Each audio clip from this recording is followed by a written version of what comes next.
cat. Okay, hello. It's not the first time you've seen me. Today I'm going to be talking about the controversy between the LGBTQ community and people who hate the LGBTQ community.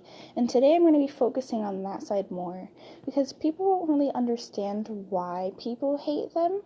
Well, they all have different reasons, and I would like to go over them today because it's really important because there's a lot of people that are part of the LGBTQ community that don't feel safe in the world right now because there's people like Donald Trump taking away their rights, and there's,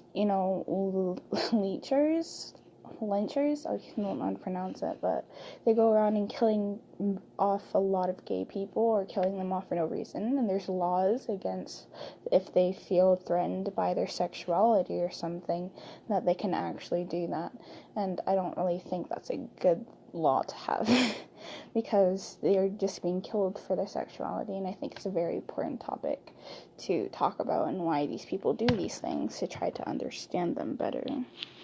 Okay. So,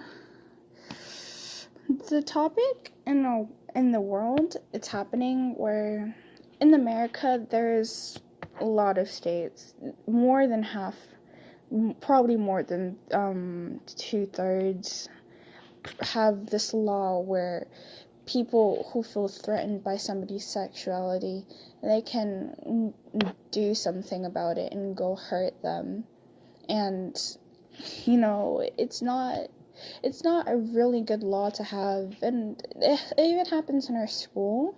Well, not so you can hurt somebody, but I've heard people in the hallways talking about how they don't agree with LGBTQ people, but they try to keep it to themselves, and I'm not calling anybody out here, but if you do have this thought, it's fine if you don't agree with us, just don't bully us for it. And it happens in our neighborhood, it happens in the country, it happens in our state, it happens all over the world. And it's just a bad thing because we don't feel safe. And we can't feel safe in our own homes, and we can't feel safe in our schools. And wherever we go, we just feel like the world's against us. So that brings me to my next topic. If we don't make a change, then people are gonna feel like they can't trust people anymore, and they're gonna feel scared to come out and be themselves, and that's not a good thing to have. And would you like your child feeling scared of you? I don't think so. They could be sent to concentration camps to try to force them to be in a religion that they don't agree with. They could be leeched and killed for no reason and beat up and bullied. We need to educate our children that this is a normal thing.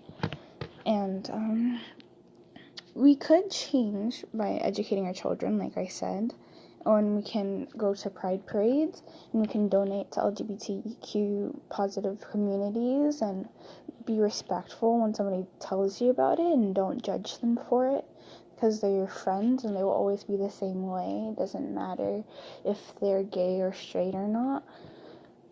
And in the current pandemic, it really affects people because people who are stuck at home with parents that don't agree with their sexuality or with their gender that they chose for themselves, or their name, or how they present themselves, they're stuck at home with those people.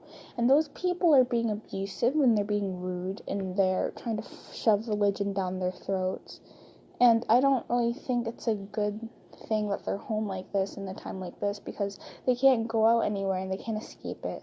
So there's really, I don't know what to do about that, because I am researching it now, but there's a lot of LGBTQ teens at home with homophobic parents that they have been outed to, and they're not feeding them properly, and they're not taking care of them the way they should.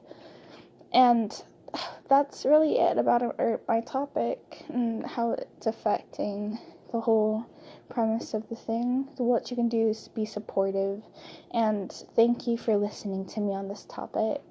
I hope you have a nice class. Bye.